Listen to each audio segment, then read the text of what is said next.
السلام علیکم۔ میں ہوں زاہد علی خان۔ پاکستان کے سیاسی حالات میں بہت تیزی سے بہتری کے آثار نمودار ہو رہے ہیں۔ بظاہر ایسا لگ رہا ہے کہ کوئی سیاسی بحران ہے، لیکن وہ محض سوشل میڈیا واریئرز جو ہیں، کی بورڈ واریئرز جو ہیں، جنہیں بھاری مشاہرے کے عوض بھرتی کیا گیا ہے، جو پاکستان میں بھی کام کر رہے ہیں اور بیرون ملک میں بھی بیٹھ کر ایک مخصوص طبقے کے لیے پروپیگنڈا مہم چلا رہے ہیں، جھوٹ پھیلا رہے ہیں، غلط افواہیں پھیلا رہے ہیں۔ اگر ان پر کوئی بھروسہ کر کے پاکستان کے حالات کا تجزیہ کر رہا ہے تو میں سمجھتا ہوں کہ وہ غلطی پر ہے۔ اگر آپ نے پاکستان کے حالات کا جائزہ لینا ہے اور از خود یہ بات سمجھنی ہے کہ کیا پاکستان کے سیاسی حالات میں بہتری آ رہی ہے، تو آپ کو پھر بہت سے ڈاٹس جو ہیں وہ ملانے ہوں گے۔ اس کے لیے آپ کو اپنے ذہن کو تھوڑا سا جو ہے استعمال کرنا ہوگا، کیونکہ سیاسی معاملات کی پیچیدگیوں کو سمجھنے کے لیے اشارے ہوا کرتے ہیں۔ بہت ساری باتیں ایسی ہیں جو براہ راست نہیں کہی جاتی، لیکن وہ اشاروں کنایوں میں آپ کے سامنے آتی ہیں اور آپ نے ان اشاروں کو ڈاٹ سمجھ کر انہیں ملانا ہوتا ہے۔ پاکستان میں جو میں نے یہ کہا کہ حالات بہتری کی طرف جا رہے ہیں، تو اس کے بہت سارے اشارے میں نے دیکھے۔ میری عمر کے کئی دہائیاں جو ہیں وہ صحافت میں گزر گئیں، اور چیزوں کو تجزیہ کرنے کی تھوڑی بہت صلاحیت جو ہے اس تجربے نے مجھے بھی فراہم کر دی، اور میں بالکل نیک نیتی کے ساتھ جو محسوس کرتا ہوں وہ آپ تک پہنچا دیتا ہوں۔ میں کسی سیاسی جماعت کا نمائندہ بن کر اور کسی ادارے کا نمائندہ بن کر آپ سے کبھی بات نہیں کرتا۔ میں اصل میں پاکستان اور عوام کا نمائندہ بن کر آپ سے بات کرتا ہوں، اور میں ہمیشہ اس طرف کھڑا ہوتا ہوں جو جو گروہ آئین کے ساتھ ہوتا ہے، قانون کے ساتھ ہوتا ہے۔ وہ اگر اپنی جگہ بدل دے تو میں اپنی جگہ کھڑا رہتا ہوں، لیکن اب اس جگہ پر وہ کوئی دوسرا شخص آ چکا ہوتا ہے، کوئی دوسرا گروہ آ چکا ہوتا ہے جو قانون کی بات کر رہا ہوتا ہے، تو میں ہمیشہ پاکستان کے آئین اور پاکستان کے عوام کے ساتھ کھڑا ہوتا ہوں۔ یہی میری پہچان ہے اور یہی میری شناخت ہے، اور اسی پر مجھے فخر بھی ہے۔ میں نے اپنی زندگی کا بیشتر حصہ صحافت، تدریس اور تحقیق میں ہی گزارا ہے، اور ان شعبوں کے اندر آج بھی جو ہے میں اپنی 24 گھنٹوں میں سے 18 سے زائد گھنٹے جو ہیں مطالعہ کرنے، تحقیق کرنے اور جو ہے مختلف موضوعات کے تجزیہ کرنے میں صرف کرتا ہوں۔ یہ بات اگر میں نے کہی ہے کہ پاکستان کے حالات میں سدھار پیدا ہو رہا ہے، تو اس کی کچھ واضح علامتیں ہیں۔ سب سے پہلے تو یہ کہ میں یہاں یہ بات واضح کر دوں کہ 3 رکنی بینچ نے جو ہم خیال ججوں کا ہے، بلکہ ہم خیال تو اب کہنا ہی نہیں چاہیے، ہم اسے ایک متنازع بینچ کہہ سکتے ہیں، بلکہ کہنا تو بہت کچھ چاہیے، لیکن پھر بھی ایک تربیت آڑے آ جاتی ہے کہ اس بینچ نے کسی سیاسی ایجنڈے کو پورا کرنے کے لیے جس طریقے سے ایک سیاسی جماعت کو سیاسی حمایت فراہم کرنے کے لیے، اس کے سیاسی مقاصد کے حصول کے لیے جس طرح آئین کو توڑا اور جس طرح آئین کو دوبارہ تحریر کیا اپنے فیصلے میں، وہ کبھی بھی قابل قبول نہیں ہوگا۔ میں 63A کے سپریم کورٹ کے فیصلے کے بارے میں بات کر رہا ہوں۔ اسی کی روشنی میں جتنے بھی اب معاملات چل رہے ہیں، سب اسی بنیادی فیصلے کی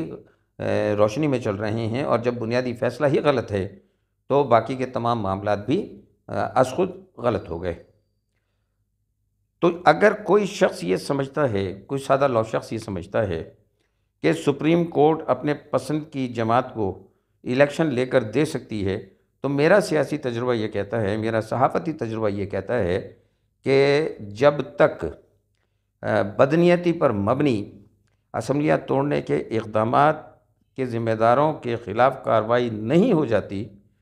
یہ پنجاب میں الیکشن نہیں ہوں گے۔ سپریم کورٹ جو چاہے کر لے،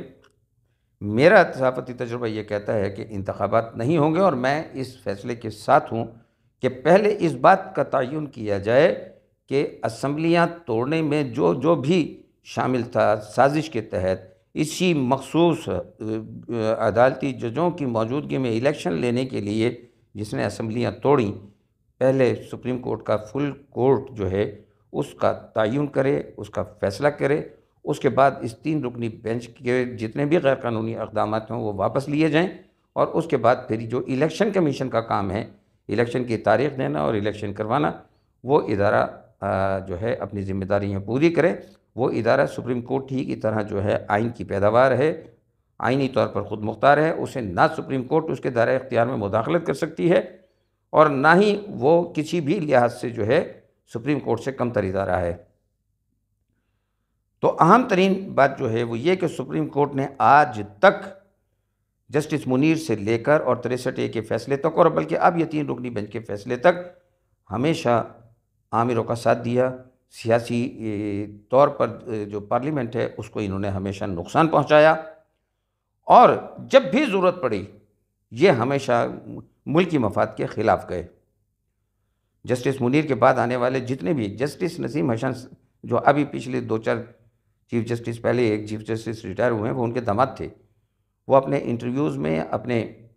کتاب میں یہ بات لکھ گئے ہیں کہ انہوں نے ذوالفقار علی بھٹو کو کس کے کہنے پر اور کس طرح سے سزائے موت دی۔ یہ وہ فیصلہ ہے کہ جو عدالتی مقدمات کے اندر کبھی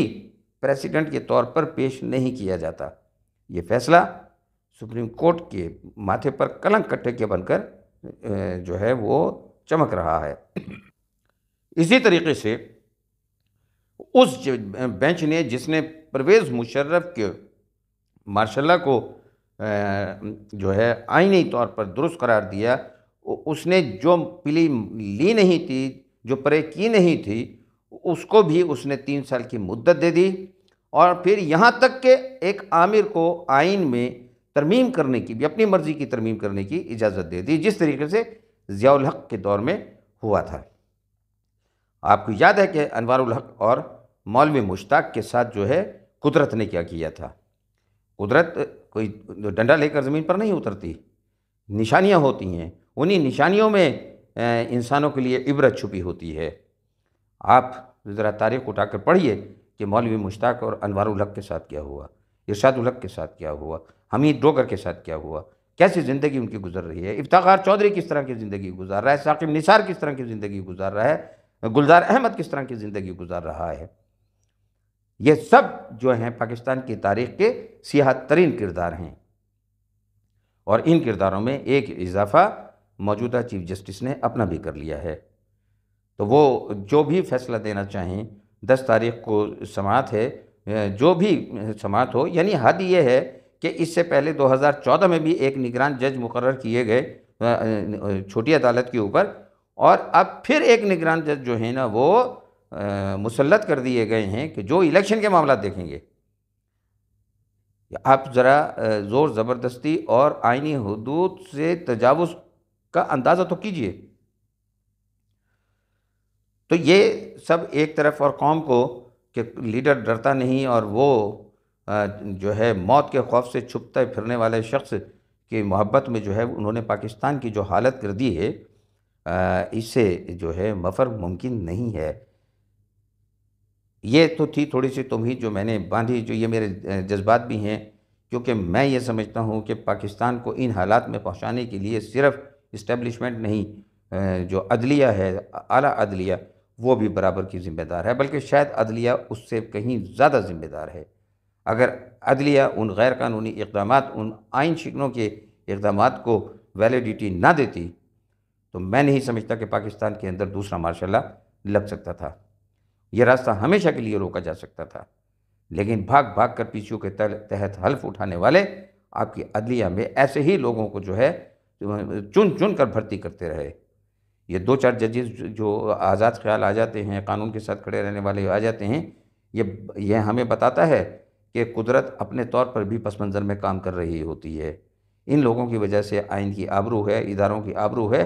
ورنہ انسانوں نے پاکستانی معاشرے اور پاکستانی قوانین اور پاکستانی آئین کو تباہ کرنے میں کوئی کسر نہیں چھوڑی۔ یہ پاکستان کے اندر نیشنل جو سلامتی کونسل ہے، قومی سلامتی کونسل کا اجلاس ہوا، میرا اہم موضوع وہ تھا، لیکن اس میں جو فیصلے ہوئے ان فیصلوں کی روشنی میں میں یہ سمجھ رہا ہوں کہ پاکستان صحیح سمت کی طرف بڑھ رہا ہے۔ پاکستان کے معاشی حالات اسٹیبلشمنٹ سے ڈھکے چھپے نہیں ہیں۔ پاکستان کی جو بھی آمدنی ہے، پاکستان کا جو بھی بجٹ ہے، اس کا کثیر حصہ جو ہے وہ اسٹیبلشمنٹ کے پاس ہی جاتا ہے، لہٰذا وہ پاکستان کے معاشی حالات سے سب سے زیادہ واقف ہے۔ اگر کوئی یہ سمجھ رہا ہے کہ معاشی حالات جو ہیں وہ موجودہ حکومت نے خراب کی ہیں تو وہ سمجھتا رہے، لیکن اسٹیبلشمنٹ جانتی ہے کہ پاکستان کے حالات اس حکومت نے خراب کیے جس نے 70 سال کے مجموعی قرضوں سے زیادہ قرضے لیے اور انہیں 2 گنا سے زیادہ کر کے جو ہے وہ انہیں زبردستی عدم اعتماد کی تحریک کے ذریعے نکالنا پڑا، ورنہ پاکستان ڈیفالٹ کر جاتا۔ ابھی آپ نے دیکھا ہوگا 2 دن پہلے جو ہے کہ کتنی خوفناک اطلاع سامنے آئی کہ $300 ارب 600 لوگوں میں بندر بانٹ کر دیے گئے اربوں روپے، بغیر کسی شرح سود کے، بغیر سود کے اربوں روپے جو ہیں نا 600 لوگوں میں بانٹ دیے گئے۔ تب اندازہ ہوا کہ کس طریقے سے اس سابقہ دور کے اندر پاکستان کے مالی وسائل کو لوٹا گیا۔ یہ بات پارلیمنٹ کے اندر سامنے آئی ہے، پارلیمنٹ کے اندر آ کر اسٹیٹ کے نمائندے نے یہ بات بیان کی ہے۔ اب اس ہفتے میں، نئے ہفتے کے اندر وہ فہرست بھی سامنے آ جائے گی کہ جنہوں نے یہ پیسے وصول کیے ہیں۔ اگر حکومت ریڑھ کی ہڈی دکھائے اور اس فہرست میں پردہ نشینوں کے نام بھی شامل ہوں تو تب بھی وہ فہرست عوام کے سامنے آنی چاہیے۔ یہ عوام کا حق ہے، یہ پیسہ بھی عوام کا تھا، یہ عوام پر خرچ کرنے کے لیے دیا گیا تھا۔ IMF کو گالیاں دی جاتی ہیں، IMF تو آپ کو یہ عللے تللے روکنے کی درخواستیں کرتا رہا ہے، ہر دفعہ کرتا ہے، لیکن اپنے جو ہے عللے تللے نہیں روکے جاتے، عوام کو دباؤ میں ڈالا جاتا ہے، اور یہ بات IMF سے بہتر کوئی نہیں سمجھتا۔ تو کل کے سلامتی کونسل کے اجلاس کے اندر 2 اہم باتیں ہوئیں۔ ایک تو یہ کہ یہ پاکستان کے اندر دہشت گردی کی لہر دوبارہ کیسے آئی۔ ظاہر ہے آپ جانتے ہیں کہ کیسے آئی، کہ پچھلی حکومت کے دور میں ہزاروں لوگوں کو جو جیل میں بند تھے، جنہیں قانون نافذ کرنے والے اداروں نے بہت مشکل سے، بہت محنت سے قربانیاں دے کر، جانوں کی قربانیاں دے کر گرفتار کیا تھا، ان کا مقابلہ کیا تھا، انہیں صدارتی استثناء حاصل شخص نے جو ہے اپنے اختیارات کا استعمال کرتے ہوئے، ناجائز استعمال کرتے ہوئے انہیں رہا کیا، اور ایک شخص جماعت کے سربراہ نے تسلیم کیا کہ ہاں میں ایسے لوگوں کو لے کر آیا ہوں، اور وہ لوگ آپ کو گزشتہ دنوں اداروں اور حکومت کے درمیان کے ساتھ ہونے والے جو مظاہرے تھے ان کے خلاف، اس میں وہ لوگ نظر بھی آئے۔ تو یہ بات بتا رہی ہے کہ پاکستان کی ریاست یعنی حکومت پاکستان وہ صحیح سمت میں ہے۔ آپ کو پاکستان کے ساتھ کھڑا ہونا ہے، آئین کے ساتھ کھڑا ہونا ہے، آپ کو اس جھوٹ اور فریب اور دجل کے ساتھ کھڑا نہیں ہونا جو سوشل میڈیا پر آپ کو دکھائی دے رہا ہے، سنائی دے رہا ہے۔ آپ کو ان دجال جو ہے لوگوں سے محفوظ رکھنا ہے، خود کو، اپنے بچوں کو بھی محفوظ رکھنا ہے، جو صحافت کا لبادہ اوڑھ کر ٹی وی چینلز پر، سوشل میڈیا پر، ٹویٹر پر، واٹس ایپ گروپس میں گمراہی پھیلا رہے ہیں۔ وہ صحافی نہیں ہے، میں نام نہیں لینا چاہتا، لیکن وہ صحافی نہیں ہے۔ آپ جانتے ہیں کہ میں کن کی بات کر رہا ہوں۔ آپ آزادانہ رائے رکھنے والے لوگوں کو سنیں، اور ایک سے زیادہ لوگوں کو سنیں، اور ان سب کو جوڑ کر آپ ایک تجزیہ کریں تو آپ کو صحیح تصویر نظر آ جائے گی۔ تو کل کے قومی سلامتی کمیٹی کے اجلاس کے بعد میں یہ بالکل یہ بات سمجھ رہا ہوں، اور میری رائے ہے کہ الیکشن اپنے وقت پر ہوں گے۔ پاکستان کی معاشی صورتحال جب تک بہتر نہیں ہو جاتی، الیکشن نہیں ہوں گے، اور پاکستان میں ترقی، پاکستان میں خوشحالی، پاکستانی معاشرے میں امن اور سکون اس وقت تک نہیں آ سکتا جب تک حکمران طبقہ اپنے اندر سادگی، اپنے اندر قانون پسندی اور معاشرے کے اندر توازن اور معاشی وسائل کو عوام کے لیے مختص نہیں کر دیتا۔ وما علینا الا البلاغ المبین۔